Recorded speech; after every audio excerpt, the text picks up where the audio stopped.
Assalamualaikum warahmatullahi wabarakatuh. Apa kabar sobat sekalian? Semoga baik-baik saja. Jumpa lagi di channel Rama Romnoni. Kali ini kita akan membahas berita hangat dan masih hangat berbincangkan, yaitu tentang Mahfud MD yang buka suara soal pertemuan empat mata bareng Ganjar di Semarang ya. Ada apa?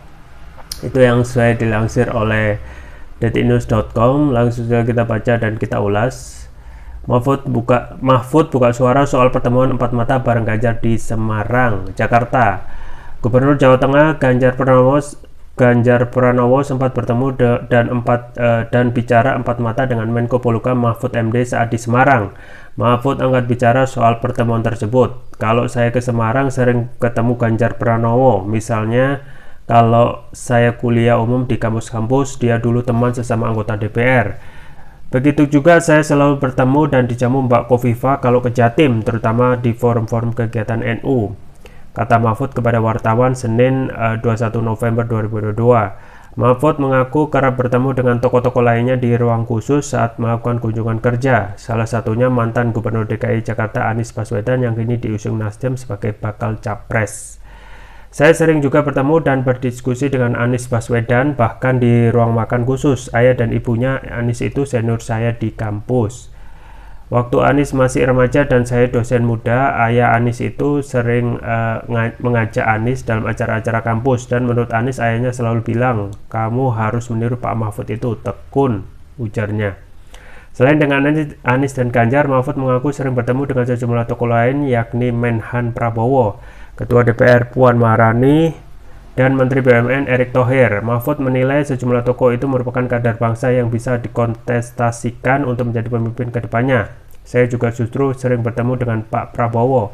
Saya pernah juga ke Hambalang. Begitupun dengan Mbak Puan dan Erick Thohir, kami sering bertemu. Semua adalah kader bangsa yang harus disemangati. Kita harus bersyukur punya banyak tokoh yang bisa dikontestasikan untuk memimpin bangsa. Rakyat tinggal memilih yang manapun sesuai aspirasinya, ibunya. Pertemuan tertutup Ganjar Mahfud. Seperti diketahui, keduanya bertemu secara tertutup di salah satu ruangan di gedung Fakultas Farmasi Universitas Wahid Hasyim Unwahas, Gunung Pati, Semarang, dilansir Detik Jateng, Jumat 18 November 2022. Pertemuan itu dilakukan menjelang acara Halko Kebangsaan yang diselenggarakan Unwahas. Dalam acara tersebut, Mahfud MD diundang sebagai pembicara. Sebelum Mahfud MD datang, Ganjar lebih dahulu tiba di lokasi. Sekitar pukul 13.40 WIB, Mahfud datang dan disambut oleh Ganjar. Setelah berjabat tangan, keduanya masuk ke ruangan pertemuan dan melakukan pertemuan empat mata. Pertemuan itu berlangsung sekitar 30 menit dan Ganjar langsung meninggalkan lokasi tanpa mendatangi acara Halko Kebangsaan itu. Sedangkan Mahfud MD yang masih berada di kampus itu tidak bersedia diwawancari wartawan. Adapun Ganjar saat ditanya melalui pesan singkat soal isi pertemuan itu juga belum merespon. Rektor Unwahas Muzakir mengaku tak mengetahui apa yang dibahas oleh Ganjar dan Mahfud MD. Ia menyebut pertemuan itu tertutup rapat. Kalau itu tidak tahu saya, itu bertemu empat mata, dua orang saja dikunci rapat, katanya seusai acara Halako Kebangsaan itu. Iya, sobat sekalian. Jadi memang ada pertemuan yang sifatnya tertutup antara Ganjar dan Mahfud ya. Yang jadi pertanyaan, apa yang disampaikan itu juga terkait dengan kontestasi pemilu atau tidak. Nah, ini yang jadi pertanyaan, karena tidak mungkin juga Pak Mahfud jauh-jauh datang dari Jakarta ya sebagai Menko Polhukam hanya sifatnya membahas yang sifatnya nggak penting ya, pasti membawa pesan dari istana, dan itu juga terkait tentu saja hal yang sangat urgent saat ini, yaitu tentang Pilpres. Nah, kita ketahui ya kalau Pilpres itu sendiri ya untuk saat ini pasangan ataupun koalisi KIP itu belum menentukan capresnya ya. Padahal kalau kita melihat koalisi yang juga sama memegang golden ticket yaitu KIP ya, selain PDIP yang sudah bisa menentukan sendiri siapa capres dan cawapresnya. Nah, kita juga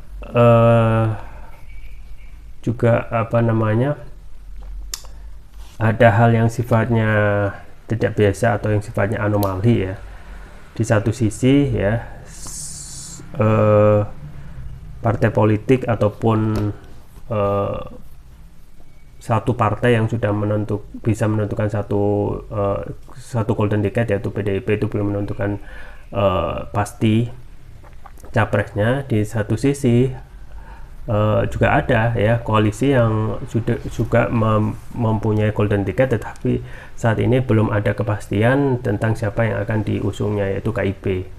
Kalau KIR ya sudah kita ketahui Prabowo, dan kemungkinan cawapresnya antara Muhaimin, Gus Imin, atau kemungkinan nanti kalau ada perubahan konstelasi yang sifatnya ekstrim bisa yang lain ya.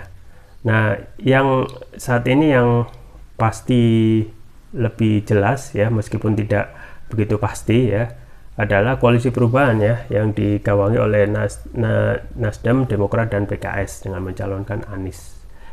Tinggal memang banyak sekali yang harus dibicarakan dalam koalisi perubahan itu, tentang dua hal ya.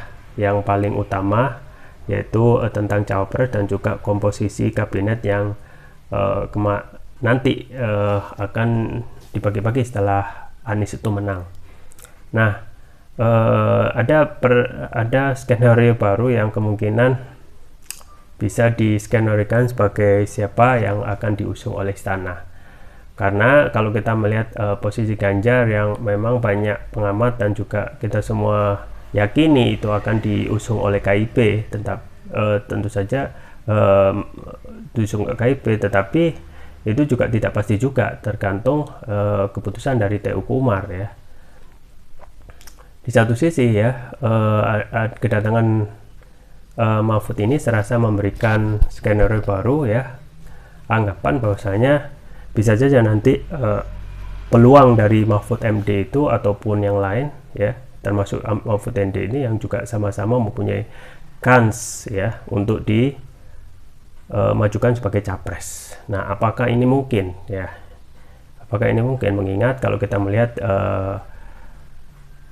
peluang sebelumnya ya, pada 2019 Mahfud sempat kadang-kadang menjadi cawapres, tapi at the last minute ya ada perdebatan ya di Teguh Umar yang menyebabkan Mahfud akhirnya tidak jadi cawapres. Nah, kita ketahui posisi Mahfud saat ini dia adalah senior ya, senior melebihi Anies dan juga Ganjar, termasuk juga Prabowo ya dalam hal kontestasi pilpres ya. Mahfud ya sudah menjalankan melewati masa yang namanya reformasi ya, kemudian juga mempunyai pengalaman ataupun kiprah yang lebih mumpuni ya, kalau kita misalnya skenarikan ataupun kemungkinan nanti dimajukan oleh istana sebagai capres. Nah, ini masih debatable ya, masih diperdebatkan apakah Mahfud nanti mempunyai big chance ya, kesempatan yang besar ya, ataupun dalam hal ini istana ataupun kekuasaan masih menimbang-nimbang ya. Nah, ini yang memang saat ini menjadi pertanyaan, siapa sih sebenarnya yang akan dicalonkan oleh KIP ya, ataupun putra mahkota yang lain yaitu Prabowo ya, untuk mendampingi cawapres. Mengingat kalau kita melihat konstelasi pilpres sekarang sudah mulai menghangat ya, ini sudah kelonjotan, mengingat safari yang dilakukan oleh Anies itu benar-benar agresif dari daerah ke daerah, kemudian merangkul setiap elemen, dan kalau kita melihat sangat nyambung ya apa yang dilakukan oleh kiprahnya dalam safari politik untuk menaikkan elektabilitas Anies. Nah, kalau kita melihat ya konstelasi sekarang, mau tidak mau ya, 3 hal yang harus dipenuhi untuk capres ya, setidaknya. Tentu saja setiap calon yang diajukan tidak hanya mempunyai kapabilitas ya atau kompetensi, tetapi bagaimana untuk memenangkan kontestasi. Nah, misalnya Mahfud diskenariokan maju ya, mengingat misalnya Ganjar masih bermasalah di Teguh Umar karena terlalu agresif pada awal-awal ya, dengan dengan kiprahnya ataupun movementnya, geraknya yang terlalu agresif di medsos ya, yang kemarin sempat disinggung. Nah, apakah Mahfud ini akan ya sebagai alternatif pilihan ya, itu bisa saja terjadi. Tapi 3 hal yang perlu dilihat ya. Yang pertama adalah capacity to win ya, apakah Mahfud itu ya mempunyai kapasitas untuk memenangkan kontestasi pilpres. Itu yang menjadi pertanyaan, mengingat satu sisi ya kita belum melihat adanya survei ataupun polling ya yang dilempar ke publik terkait Mahfud MD ini yang juga mempunyai prospek ke depan untuk menjadi capres. Pertama, capacity to win. Yang kedua adalah capacity to unite ya. Kalau unite atau menyatukan, dan ketiga capacity to govern ya, kapasitas untuk memerintah dalam hal administrasi.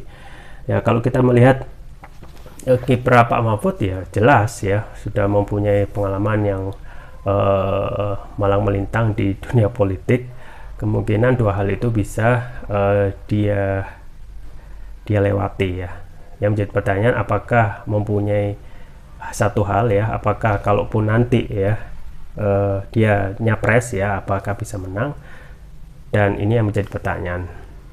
Nah, tentu saja ya, kalau kita melihat peta konstelasi saat ini memang benar-benar kelihatan partai politik saling wait and see terkait siapa yang akan dicalonkan, siapa yang akan tentu saja yang paling penting karena kita masih memakai politik demokrasi yang berbiaya tinggi, siapa yang nanti akan membacking biaya pemilu ataupun siapa yang mensponsori ya konsultasi ataupun pencapresan salah satu calon tersebut. Karena kita belum berubah atau kita belum beranjak dari pandangan tentang biaya politik kita yang terlalu mahal ya. Biaya politik kita itu mahalnya luar biasa. Biaya untuk gubernur itu bisa ratusan miliar. Kalau kita tarik ke pilpres itu bisa sampai triliunan rupiah ya. Dari mana itu? Kalau bukan dari oligarki ataupun cukong.